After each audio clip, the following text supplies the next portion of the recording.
نہیں ہو سکتی۔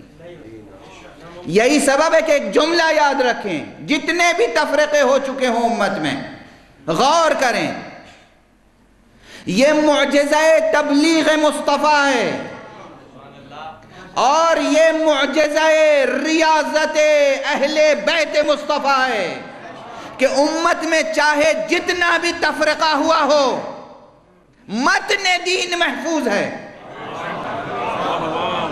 متن قرآن محفوظ ہے، متن دین محفوظ ہے، بشرطے کہ مسلمان اخلاص کے ساتھ بخاطر خدا حق سبحانہ وتعالی کے حکم پر عمل کرتے ہوئے ایک دوسرے سے اتحاد کی طرف آگے بڑھیں، سیاسی اہداف کے تحت نہیں، سماجی فائدے کے لیے نہیں، اقتصادی مصلحتوں کے لیے نہیں۔ اللہ کا حکم ہے وَاعْتَصِمُوا بِحَبْلِ اللَّهِ جَمِيعًا وَلَا تَفَرَّقُوا، تم سب کے سب اللہ کی رسی کو مضبوطی سے پکڑو اور ہرگز آپس میں تفرقہ نہ کرو۔ کس کا حکم ہے؟ کسی سیاسی لیڈر کی آواز ہے؟ حکم حق ہے۔ جیسے اللہ نے کہا نماز پڑھو، ہر مسلمان پر نماز پڑھنا واجب ہے۔ جیسے اللہ نے کہا روزہ رکھو، ہر مسلمان پہ روزہ رکھنا واجب ہے۔ اللہ نے کہا حج کرو، ہر مسلمان پہ حج کرنا واجب ہے۔ اللہ نے کہا متحد رہو، ہر مسلمان پر اتحاد رکھنا واجب ہے۔ اختلاف نہ کرو، اس لیے انتشار کرنا حرام ہے۔ سبحان اللہ، سبحان اللہ۔ اختلاف رائے کے باوجود آپس میں مل کر رہنا شرف انسانی ہے۔ مخالف کو قتل کر دینا درندگی ہے۔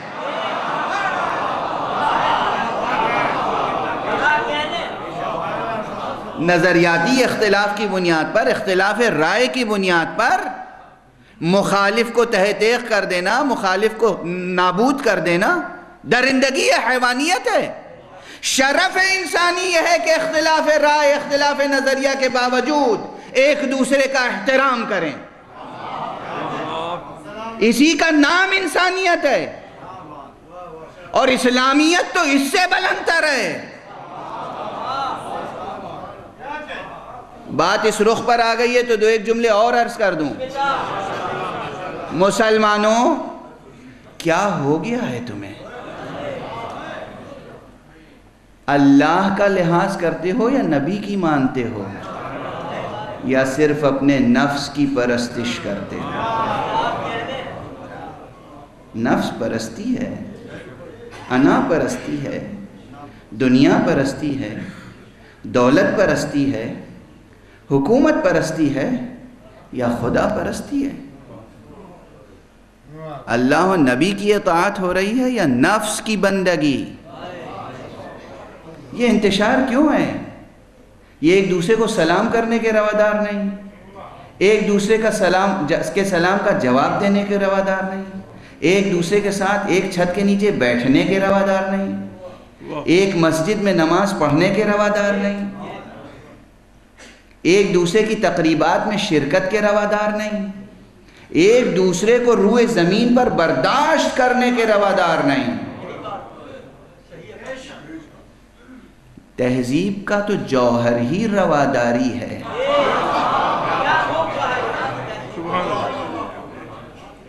تہذیب انسانی، ہیومن کلچر، انسانی تہذیب، انسانیت رواداری سے عبارت ہے۔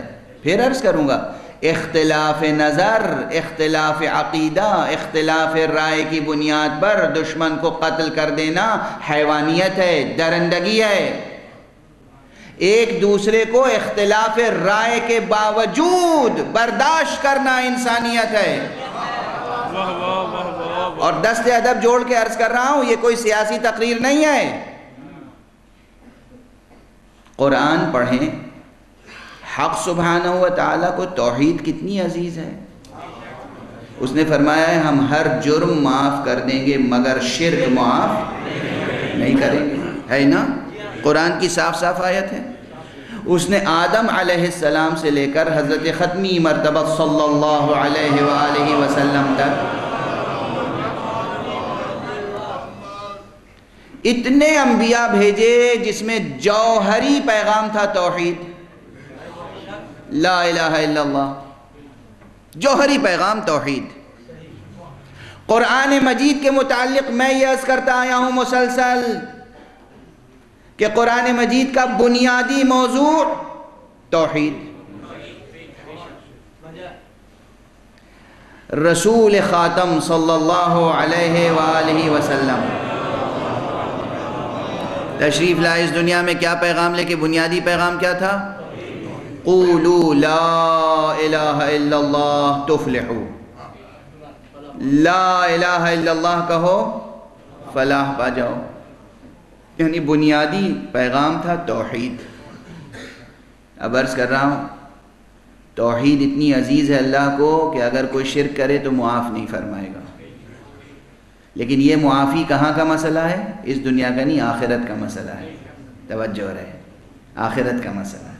ہم سب معاف کر دیں گے مگر مشرک کو معاف نہیں کریں گے۔ قیمت جنت کی کیا ہے؟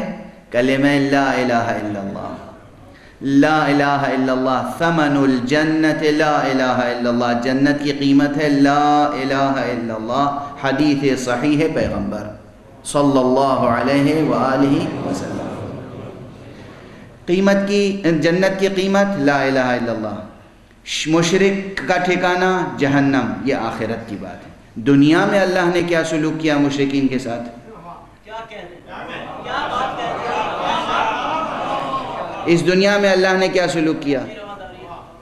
اگر اللہ سبحانہ و تعالیٰ چاہتا، تکوینی اور تشریعی دونوں باتیں عرض کروں گا، یہ باتیں اس سے پہلے بھی اس سے مماثل جملے کہہ چکا۔ اللہ سبحانہ و تعالیٰ چاہتا، قادر مطلق ہے، ہر چیز میں تاثیر پیدا کرنے والا وہی ہے۔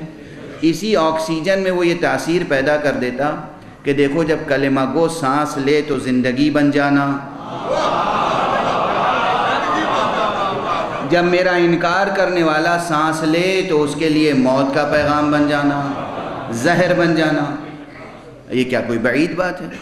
یہی آکسیجن ہائیڈروجن کے ساتھ مل کے پانی بنتا ہے جو زندگی کا سبب ہے، یہی آکسیجن آگ بھڑکاتی ہے جو موت کا سبب ہے۔ آگ بھڑک سکتی ہے اگر آکسیجن نہ ہو؟ نہیں۔ تو یہی آکسیجن ہائیڈروجن کے ساتھ مل کے پانی خلق کر دیتا ہے اور یہی آکسیجن آگ بھڑکاتی ہے۔ تو اللہ سبحانہ و تعالیٰ قادر مطلق ہے، وہ چاہتا تو یہی آکسیجن مومن کے لیے زندگی اور کافر کے لیے موت بن جاتی، نہیں کیا اس نے۔ یہی پانی مومن اور کلمہ گو اور موحد کے لیے سبب حیات بنتا اور کافر کے لیے زہر بن جاتا، نہیں کیا اس نے۔ یہ تو تکوینی مثالیں ہیں اور اس پر قیاس کرتے چلے جائیے۔ تشریعی مثال، اللہ سبحانہ و تعالیٰ نے تمام انبیاء کو پیغام توحید کے ساتھ بھیجا۔ پیغمبر اکرم محمد عربی صلی اللہ علیہ وآلہ وسلم کے سامنے نصارائے نجران آ گئے۔ توجہ رکھیے گا، نصارائے نجران موحد تھے یا مشرک؟ مشرک، تثلیث کے قائل تھے، ٹرینٹی کے قائل تھے۔ اچھا، ان سے پہلے کیا ہوا؟ مناظرہ، آیتیں نازل ہوتی رہیں، حق سبحانہ و تعالی علم وحی نازل فرماتا رہا، مناظرہ ہوتا رہا۔ یہ مناظرے پر تمام حجتیں تمام ہو گئیں، ان کے ہر سوال کا جواب ختمی مرتبہ صلی اللہ علیہ وآلہ وسلم نے عنایت فرما دیا۔ جب ہر سوال کا جواب عنایت فرما دیا اور حجت تمام ہو گئی مانے، تو اب تو اللہ کو کہہ دینا چاہیے تھا کہ اب حجت تمام ہو گئی، سمجھا لیا، بجھا لیا، اب انہیں قتل کر دو۔ آیت نازل ہوئی، قتل کر دو۔ رسول اللہ نے فیصلہ کیا قتل کر دو، کیا فیصلہ قتل کر دو؟ نہیں کیا نا۔ قرآن توحید، قرآن اور توحید کا مسئلہ ہے، کھلا ہوا توحید کا مسئلہ ہے۔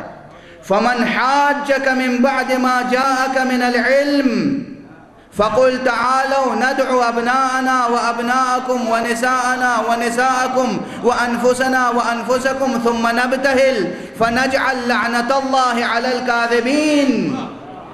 اللہ سبحانہ و تعالیٰ فرماتا ہے جب علم نازل ہو چکا، آیتیں آ چکی، مناظرہ ہو چکا، حجت تمام ہو چکی، اب بھی یہ نہیں مانتے ہیں تو بس ایک کام کرو، اب مباہلے کے لیے بلا لو۔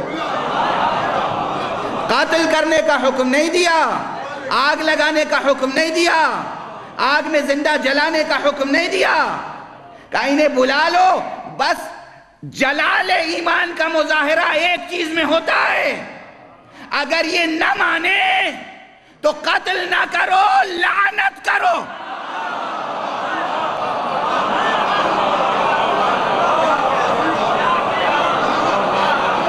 صلوات پڑھ دیجئے محمد و آل محمد۔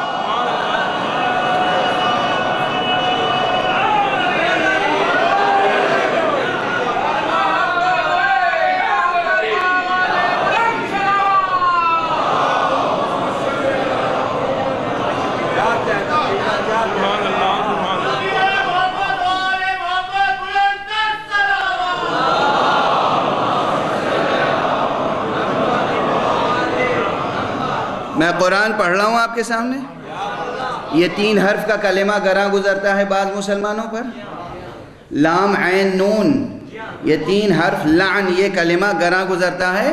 میں کہتا ہوں آیت مباہلہ پڑھیے، آیت مباہلہ قرآن مجید میں ہے، اسے ایڈٹ تو نہیں کر سکتے، تحریف تو نہیں کر سکتے۔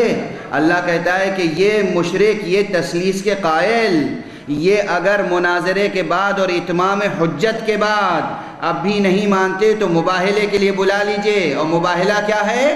ثم نبتہل، اللہ کے سامنے تضرع و زاری کے ساتھ کیا کریں؟ اللہ کے سامنے آؤ، با جماعت لعنت کریں۔ ثم نبتہل فنجعل، جمع کا صیغہ ہے، آؤ اور جھوٹوں پہ لعنت کریں۔ بات شرک کی تھی، بات تثلیث کی تھی، اللہ نے صرف یہ نہیں کہا کہ مشرکوں پہ لعنت کریں، کافروں پہ لعنت کریں، اہل تثلیث پہ لعنت کریں، بلکہ عام کر دی بات، جو جھوٹا ہو اس پر لعنت۔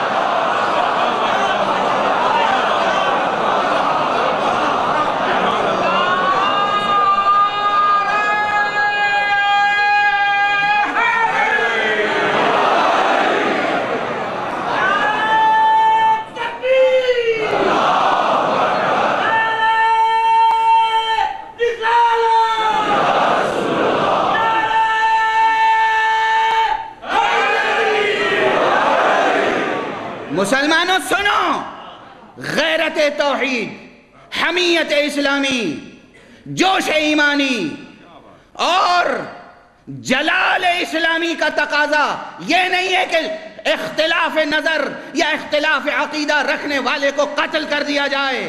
جیو اور جینے دو، بس جلال ایمانی یہ ہے کہ لعنت کرتے رہو۔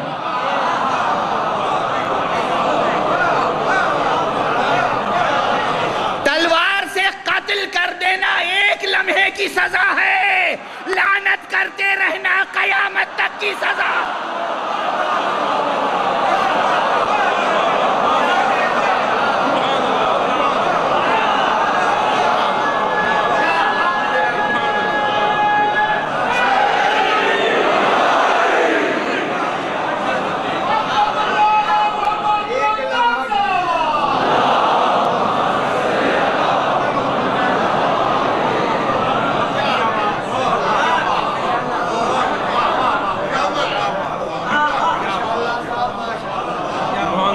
یہ وہ مسائل ہیں جو وحدت اسلامی کے لیے زیر بحث آنا ضروری ہیں۔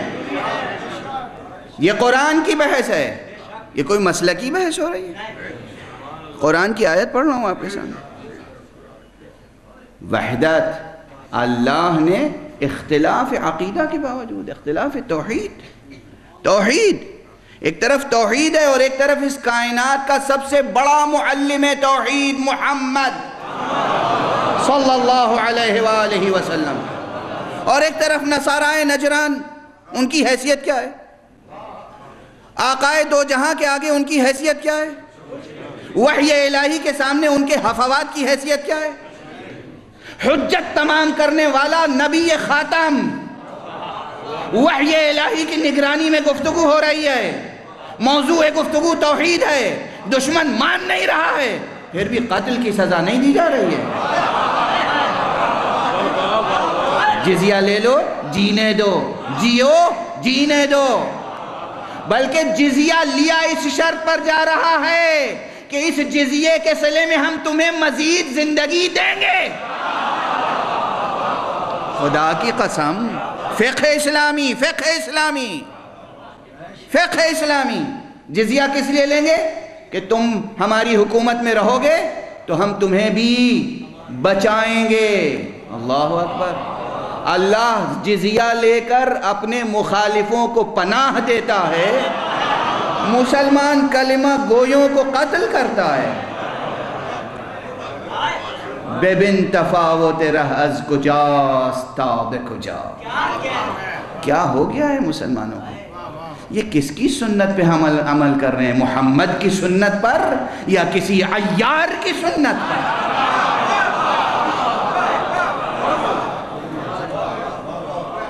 کس کی سنت پہ عمل ہو رہا ہے؟ نبی کی سنت پر یا منافقین کی سنت پر؟ کس نے یہ درس دے دیا خوریزی کا مسلمانوں کو؟ یہ وحدت کی آواز جو میں آپ کے سامنے گزارش کر رہا ہوں، کوئی سیاسی آواز نہیں ہے۔